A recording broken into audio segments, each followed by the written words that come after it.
Imagine a world where the biggest threats to humanity aren't just rockets failing or climate tipping points, but where the very act of loving and protecting our most vulnerable gets twisted into something unrecognizable. That's the fire Elon Musk is lighting under everyone with this 2022 clip that was just reposted to X. SpaceX, Tesla, Neuralink, and Warren Company are philanthropy. If you say philanthropy is love of humanity, they are philanthropy. Tesla is accelerating sustainable energy. This is a love of philanthropy. Right. SpaceX is trying to ensure the long-term survival of humanity with multi-planet species. This is love of humanity. Neuralink is to help solve brain injuries and existential risk with AI, love of humanity. Warren Company is trying to solve traffic, which is hell for most people, and that also is love of humanity. If you care about the reality of goodness instead of the perception of it, philanthropy is extremely difficult. Posted just days ago by Colleen Copeland-Krasinski, an aerospace engineer and PhD candidate who's all about tech and futurism. This clip exploded. Over 2 million views, thousands of likes, and replies lighting up with agreement, especially on Neuralink's game-changing potential. A 2023 Nature paper even backs it. Brain-machine interfaces like Neuralink could revolutionize treatment for spinal injuries, restoring independence to the disabled. It's raw impact, not photo ops or virtue signals. Elon Musk nails it at the end. Quote, if you care about the reality of goodness instead of the perception of it, philanthropy is extremely difficult. But here's the gut punch. What happens? What happens when we flip that script? When goodness becomes a checkbox for appearances and love for humanity gets buried under mandates that punish the kind-hearted? We're seeing it play out right now in homes meant to heal broken kids. I want you to hold that thought, because the opposite of Elon Musk's vision isn't just inaction. It's active harm disguised as compassion. Elon talks about prizing reality over perception, so let's expose the shadow side. A world where perception, ideological purity trumps the messy real world of caring for kids in crisis, where foster parents, driven by genuine love, get stripped of their ability to help because they won't echo a script that clashes with their conscience. This isn't abstract. It's happening today in Massachusetts, and it's a stark warning of how philanthropy can curdle into control. Watch this next clip. It's gone viral for a reason. It spotlights a heartbreaking case. Kind-hearted foster parents losing everything because they refuse to sign a pledge forcing them to affirm a child's LGBTQ identity, even if it means greenlighting irreversible steps like hormones or surgery on minors.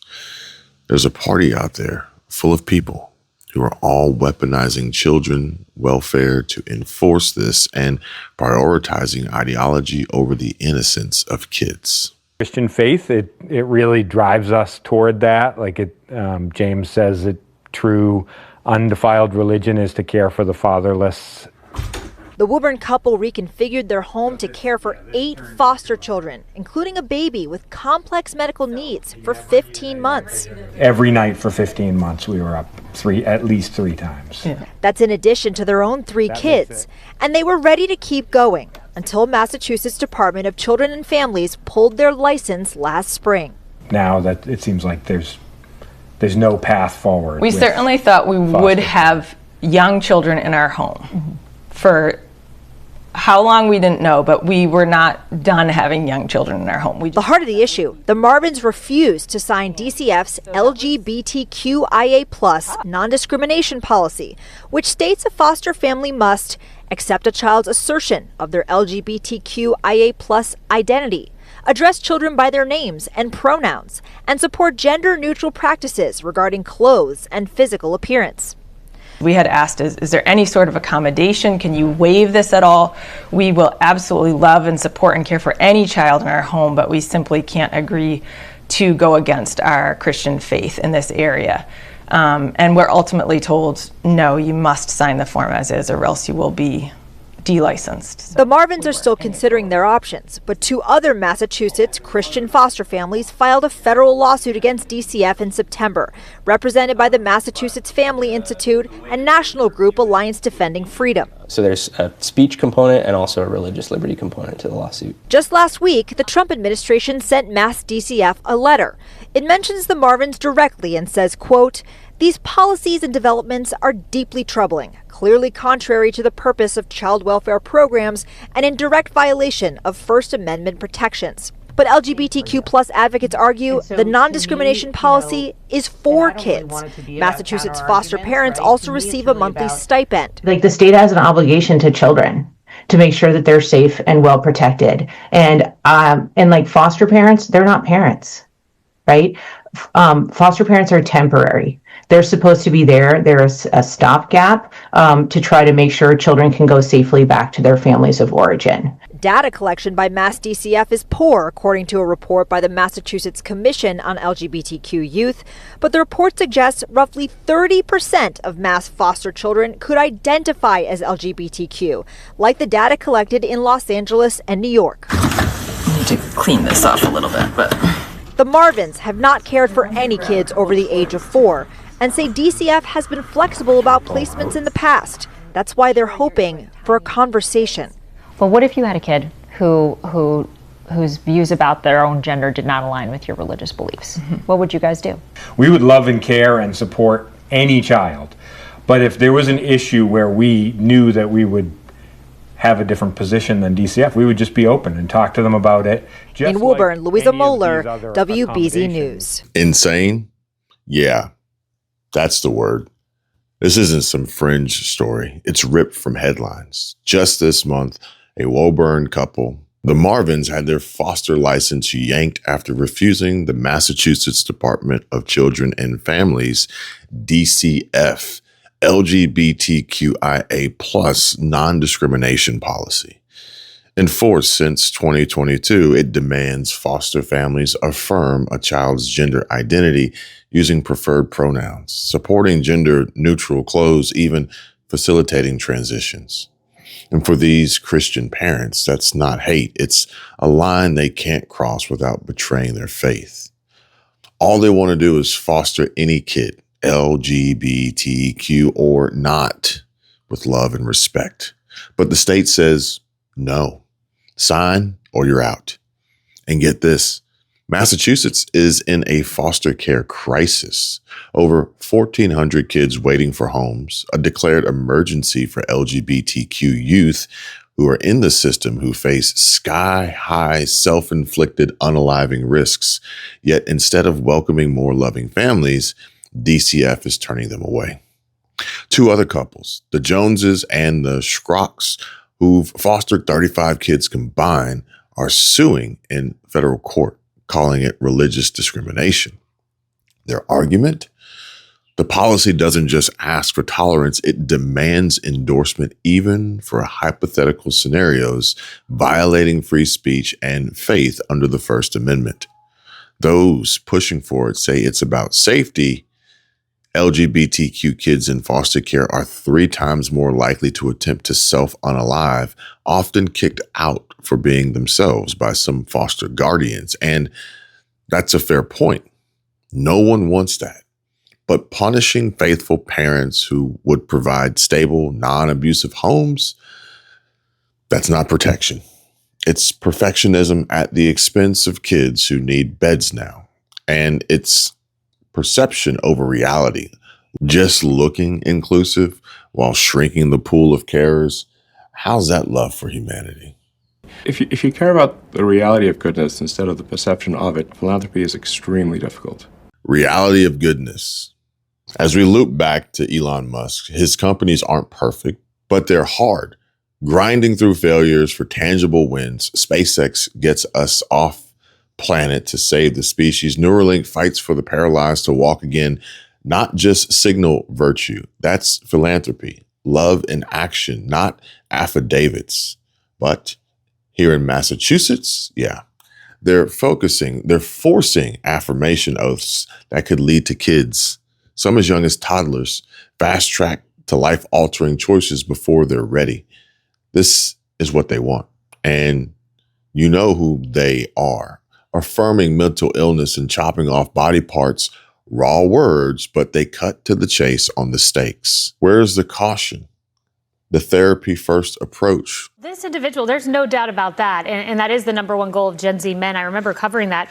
When you read this letter, though, this individual, he talks about your followers. And let me read to you a quote he says about your millions and millions of followers. You all need to be exterminated. So this was toward you and toward every single person who ascribes to the movement that animates what makes you you. Yes, and I don't understand where this hatred could truly come from, and it's hard to really reconcile it, especially when you come from a party of peace. We just want peaceful debate. But this is a party that is spiraling, and I think they've lost the debate, Kaylee, and because they've lost the debate, they are going to resort to violence. And it's awful to see. It's something that I don't want for my country. It's something that I want to see resolved, and the only way to resolve it are for Democrats to say enough. How many more of us need to die, Kaylee? How many more times do we need to see our president shot in the head? How many more times do we need to see Charlie Kirks? How many more times do we need to see ICE facilities shot at? How many more Christian children's praying in churches do we need to see slaughtered?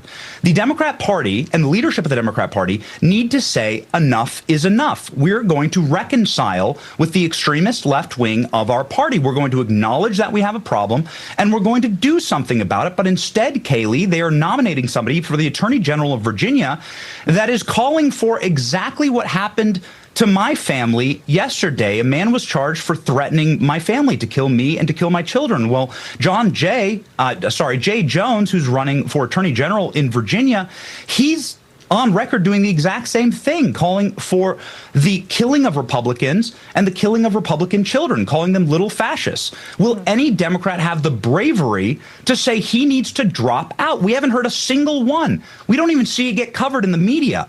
And so that is what leads to this horrific culture. We need to reestablish the family. We need to reestablish morality. We need to reestablish things that center people in a godly way, because what we were truly fighting, Kaylee, is godlessness versus godliness. Yes. And when you have a centering of Christianity, you see life as precious because God created life.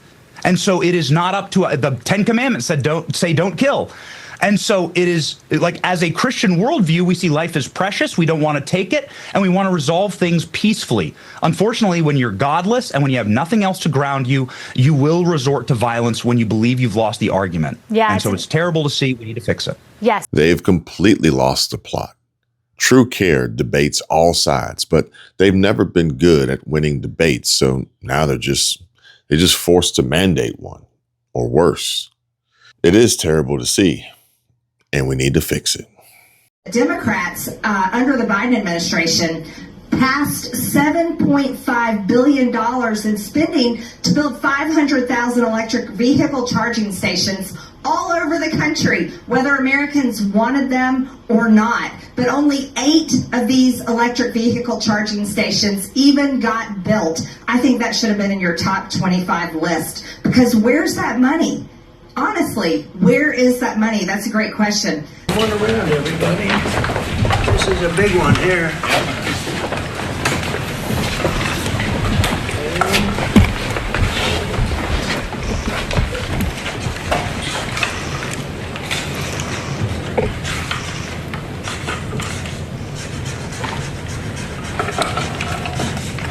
Pam, no photo pen.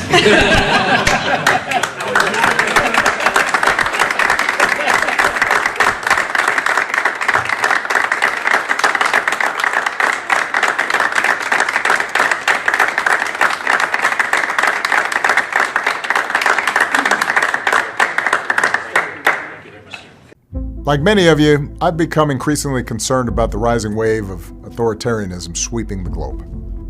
We're seeing politicians target civil society, undermine freedom of the press, weaponize the justice system. And no one is being spared. Even countries that thought they were immune from wholesale assaults on democracy now understand we're all part of this struggle. That's an enormous challenge, but it also means we can learn from each other. I recently sat down with 3 leaders who are part of the Obama Foundation's alumni network to discuss their work in Hungary and Poland, 2 countries on the leading edge of confronting autocracy. People like Stefania, Sandor, and Susanna, they give me hope.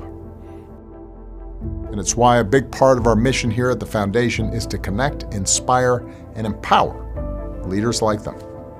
All 3 of you have been fighting the good fight and rising up in the face of significant challenges to try to strengthen democracy. And so you're setting an example for all of us in the United States, here in the UK. Democracy is something to be practiced regularly.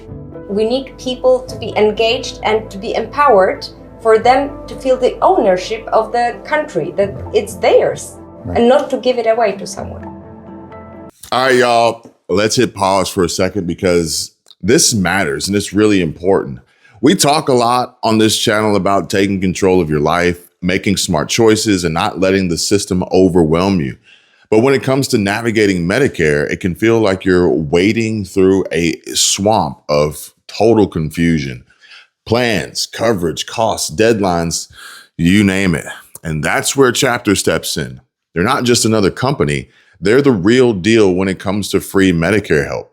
Chapter's team of advisors has helped thousands of people across the country find the right Medicare plan, and they do it with one goal in mind: putting you first. No fees, no pressure, just honest guidance to make sure you're covered without breaking the bank. Big insurance companies have their own agendas, but Chapter's got your back, fighting to get you the plan that works for you. So if you're approaching Medicare age or helping a loved one figure it out, don't go it alone. Call Chapter today at 270-467-2426 and start getting the clarity you deserve. Because at the end of the day, protecting your health and your wallet, well, that's not just smart.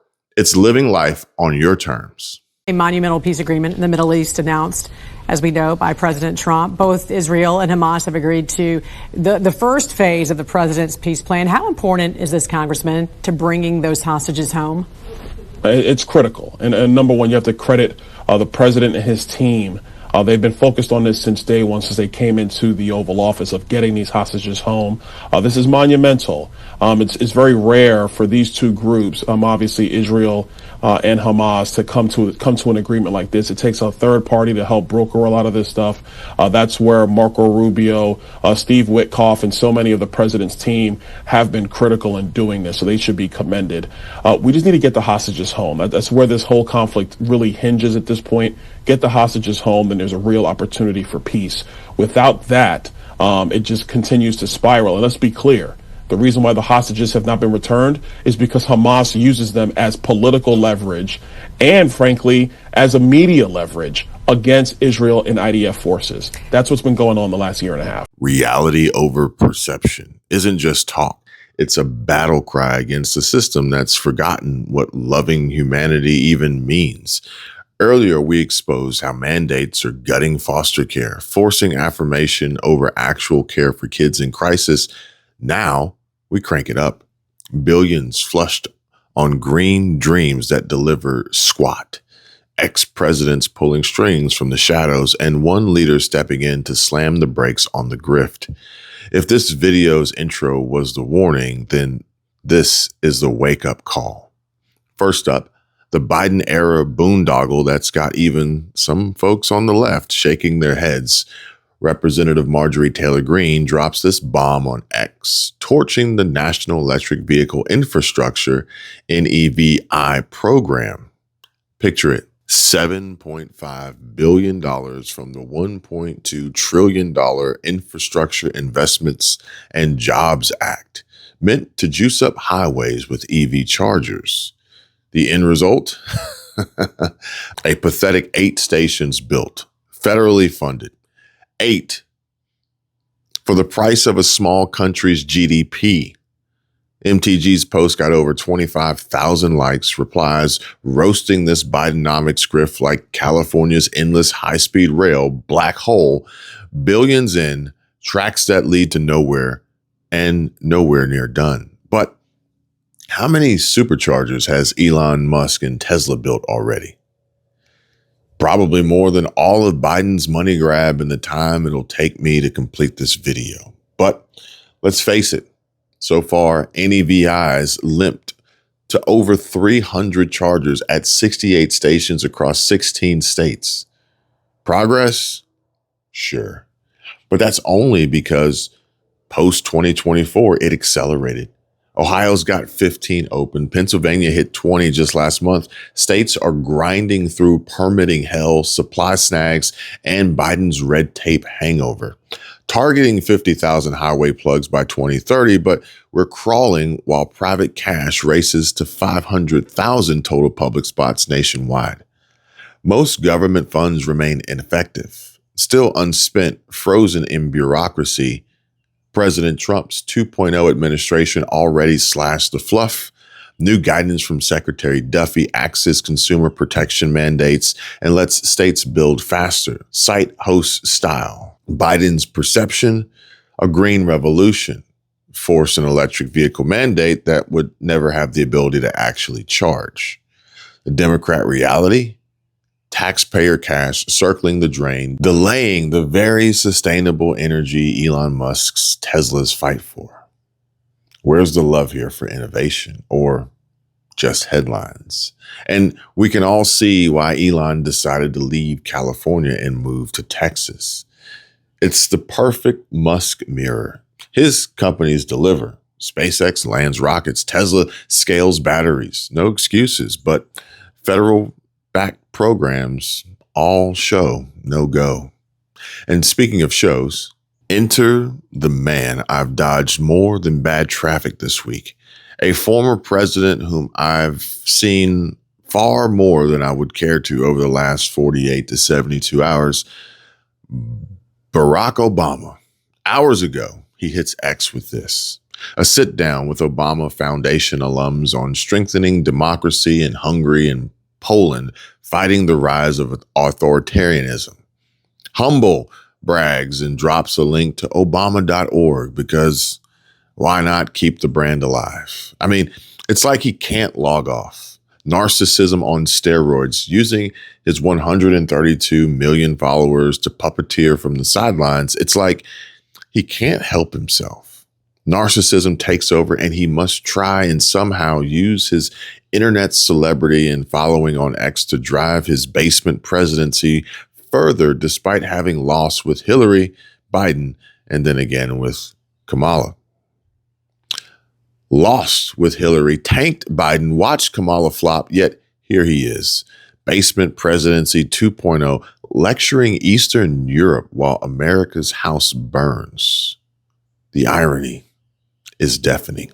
He's out here exporting democracy lessons, but back home, his legacy's mandates crushing foster parents who won't affirm gender chaos on kids too young to even vote.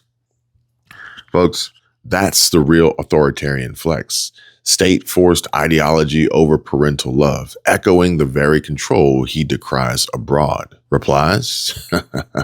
Yeah, they're crickets. All you hear are crickets from the faithful, but the rest of us see it.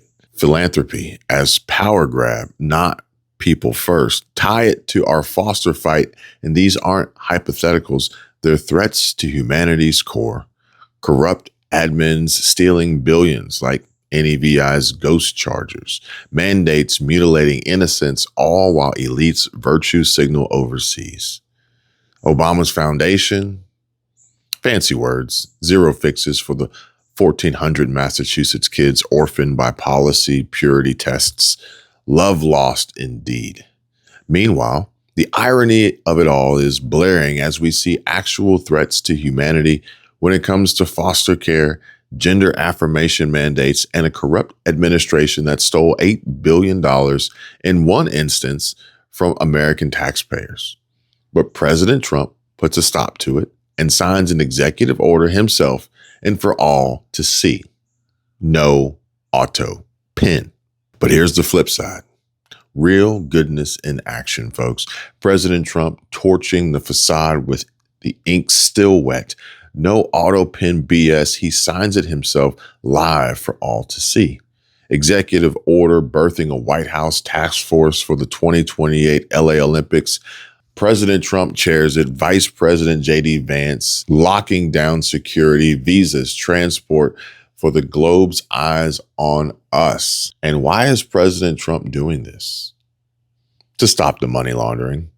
Johnny Midnight nails it on the head on X and asks, can you imagine how much Gavin Newsom would have pocketed? Half in his pocket. This post goes viral. 53,000 likes, 842,000 impressions and views, roasting California cronies who'd bleed billions dry. Trump's fix? Overnight muscle. Peace through strength. No more black holes. It's common sense. Hard, transparent, humanity scaled. Showcases American grit. Secures borders, even bars the woke games. No men and women's sports, he vows. My question is, how do you plan on addressing the transgender issue in women's sports? I have 9 grandchildren, 6 of them female, all playing sports, and we are very concerned for their safety, not just on the field and the courts, but in their locker rooms as well. Right. It's such an easy question, and everybody in the room, and you know that answer, we're not going to let it happen. You look, just yesterday, they had a volleyball match. Did you see that? Yeah. Where a person that transitioned, okay? We have to be very careful because this can terminate your political career if you say it's slightly off, all right? But transitioned from man to female and was on a volleyball. And I saw the slam. It was a slam. I never saw a ball hit so hard. Hit the girl on the head. But other people, even in volleyball, they've been permanently, they've been really hurt badly, women playing men. But you don't have to do the volleyball. We stop it. We stop it. We absolutely stop it. You can't have it.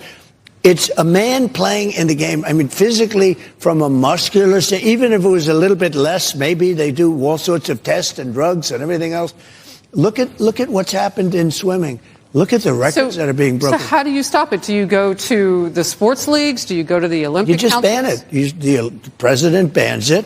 You just don't let it happen. Not a big deal.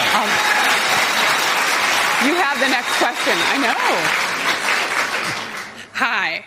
From EV stalls to Olympic wins, that's stopping the steal, fiscal and moral. Tie it all together, folks. This executive order's no photo op.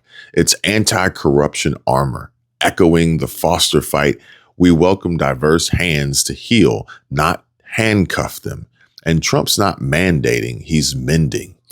He doesn't need a rigged Nobel Prize to prove it either. And Trump definitely doesn't care or expect any of his adversaries to even mention his name in association with the brokering of such an unprecedented negotiation. Yet, behold, the pinnacle of peacemaking. 47. Byron Donalds shared how, for years, we prayed for the release of all of the hostages. Thanks to the hard work of the Trump administration and regional partners on Monday, their release will become reality. Blessed are the peacemakers. And this ain't hype, folks. It's history in the making. Flashback, Trump's October 3 bombshell. Hamas folds to his Gaza peace blueprint, agreeing to free every Israeli hostage, alive or remains, for a ceasefire kickoff. Phase 1. Troops pull back, prisoners swap, demilitarization dawns under neutral eyes. Biden chased ghosts, but Trump delivers. Special Envoy Witkoff, Kushner in Tel Aviv's hostage square, families hugging phantoms turned flesh. Mom saying, "Thank you, President Trump. My son's hug is close." MAGA peacemakers.